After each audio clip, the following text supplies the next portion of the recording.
I'm Marsha Wright, and I'm so excited to be part of the EIPPY Awards and this wonderful extravaganza. Thank you very much again, Viki, for inviting me to be a part of it, even though I'm here in beautiful Bali, Indonesia. I'm just really excited to meet all of you. Hey ladies and gentlemen, it's wonderful to kind of be transported to kind of where you guys are, and just to share with you. Many of you have got your first bestseller working with Viki, so did I, and many of you probably know me from social media, maybe Twitter, where my handle is @Marsha Wright. Feel free to follow me. One of the things that I've really been very good at doing, thanks to my team, but also from the strategies that we've been working on for years, is really connecting with my audience. And so some of the things that I have launched, I've launched social movements on social media that have done amazingly well. One of them is Think Big Sunday with Marsha, which is a hashtag movement that takes place every weekend, actually covers 36 hours. And during that event, we shared nothing but amazing positive quotes, and it has grown exponentially. It really has become a movement. Over 2.5 million hashtag shares. It's trended over 500 times, and we trend every week. And so that's just an example of one of the things that I've done since I've actually worked with Viki. And I wanted to kind of maybe share some of my experiences of using your author accolade as a platform. There are so many authors out there that, to be honest with you, back in the day it was such a huge thing to just, to say you're an author. And for most it still is. But once you start dealing with people in the business and people who are quite savvy, they can kind of be like, oh, you wrote a book. Okay, great. Now what? What else? And they're always looking for that next big thing. And so I really want to give you an angle on how I find anchors to make things very different and edgy, and to kind of give a new look to things that I'm doing, so that I'm always kind of seen on the edge. Even though I semi-retired a couple of years ago, I travel the world with my wonderful husband Simon.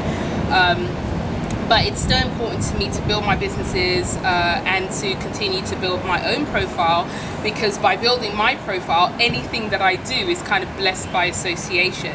So I wanted to give you just a few key tips that will help you to do better when you're communicating with the outside world, so that you can be more than just an author, more than just a coach, more than just a consultant, and just more than the average.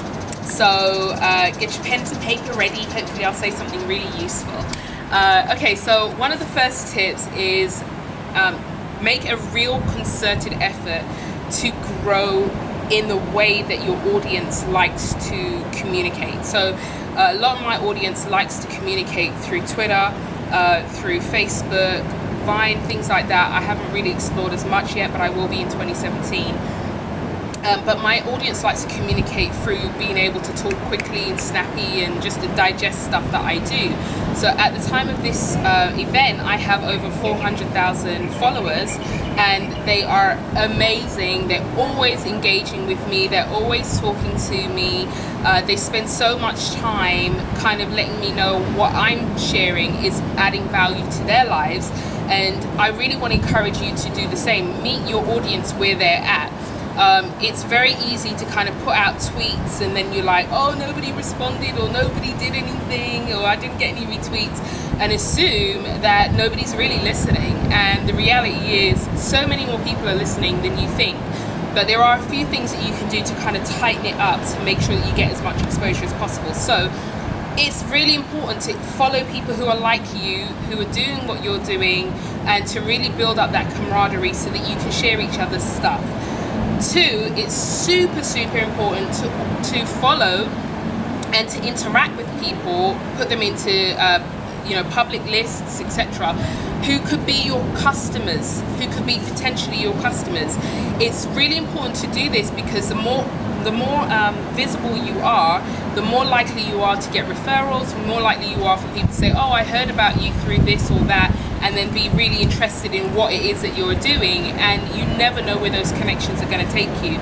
So spend a lot of time looking for people who you can follow, looking for people you can connect with. At the beginning, I had a lot of followers anyway, and I wasn't really following many people back, and I kind of had this whole mental thing like, oh, if I'm a public figure, I shouldn't follow people back. And I have completely been healed from that ignorant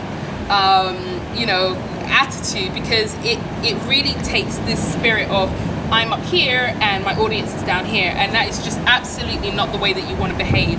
I have an amazing relationship with my followers. They tell me they're my fans, so I have to keep using the term. I'm still not 100% used to it, but I really love touching my fans and adding value to them and looking for ways to help them. I get so many DMs, I get so many people who are communicating with me that, oh, I heard about you through this, or I heard about you through that, and these are things that I'm not even doing. I would recommend that you schedule your content 24 hours a day, 7 days a week. Do not only post an hour a day, do not only post when you're online. Schedule your stuff to go. Use really good tools. Some of the tools we use, like we use twivel.io, I think the website is.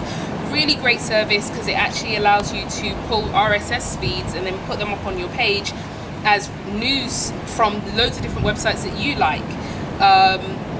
Use things like Status Brew or TweetDeck to communicate with your audience, but Status Brew is really awesome. I love that, because you can schedule posts way in advance, you can put loads of different accounts in it.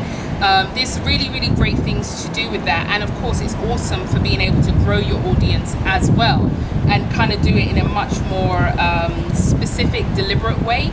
Instead of saying, oh, I'm just going to follow a ton of people, you would follow people by the topics that they're interested in and that they're talking about, or that are in their bios, etc. And then you use a really great ratio. I'm going to give you this tip. I've never given this tip out before, so this is special for you guys, okay? But when you're using a ratio, when you start learning about Status Brew and any other following tools that are out there, they will say to you the ratio of people who are being followed versus how many people they're following. And when you stay in the sweet spot of 0.8 to 1.2, usually 1.3 if you have to go that high, then what that will mean is, let's say you are following somebody, or let's say for example you. So let's imagine that you have 100 followers and you follow 100 people. Your ratio is 1. If you have 100 people who you're following and you are followed by less, your ratio is off in the negative. So it's really important to make sure that you are following people who have less followers than who they follow, but only a little bit, which is where the 0.8 comes in, and who follow a few more, who are followed by a few more people than they are following, which is where the positive comes in, the 1.2. Okay, I know it sounds a bit strange, but when you do see a ratio of follower to following, that's the ratio you want to put in, and you'll get a lot more people following you back. But continue to grow your audience. Be friendly. There's a Bible scripture that paraphrase, he who has friends show himself friendly, and you've really got to put yourself out there. You've got to really give people the opportunity to experience you, just same way how they experience you when they read a book. When somebody comes and reads your book, they're experiencing you for the first time in more words than a few words on a tweet. So you really want to give people the opportunity to experience you. The last thing I wanted to kind of jump on and share with you is about collaboration, and how vital it is for your success as an author to be able to build upon. So one of my latest books, the book that is doing so incredibly well, I decided not to sell this book on Amazon. I know, crazy, right? But I had an amazing audience anyway, and I decided I wanted to sell this book direct to consumer. So we built this whole direct to consumer marketing channel, etc., and it has worked amazingly well. My latest book is called The Secret Collaborative Economy: More Clients, More Exposure, More Profit, Faster, and it's the second edition of the book, which I did in 2013. Anyway, the book's been going amazing because it's really focusing and factoring in collaborating with others. Chapter 4 is really awesome. If you haven't already read the book, I would totally recommend it, not because I'm biased, but because I really want you to learn how to approach people who have huge audiences and have them want to work with you. I want you to understand how to approach the press and have them say, oh, I would love to do a story on you, and make it that it's not just an accident, that you can feasibly make these things happen. If you can imagine a year, the next year of your life, being interviews every week, being appearances, being promoted by people who have got amazing audiences who are highly engaged with them, where you no longer have to pay for advertising, but where your collaborations and your relationships are paying dividends, and those relationships are resulting in you having more business. Isn't that worth being part of? So that was the mentality that I had when I launched my latest book, and I launched it along with a movement. I didn't want it just to be a book. You can go to any bookstore and buy a book. What I wanted was a deep personal relationship with my readers, which is exactly like what I do on social media. So we run events for my readers, like secret events that nobody else can attend.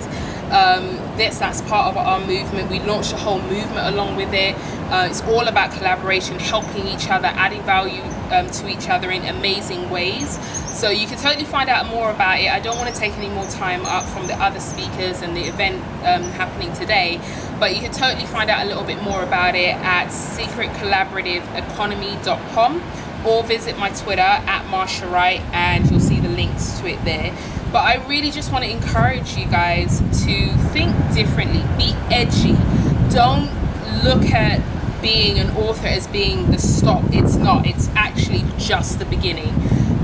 The marketing element is just the beginning. And if you learn how to collaborate, you learn how to add value to others, you make sure that you are being a platform deliberately, not getting in your own headspace about nobody's listening and it's so difficult to get your name out there.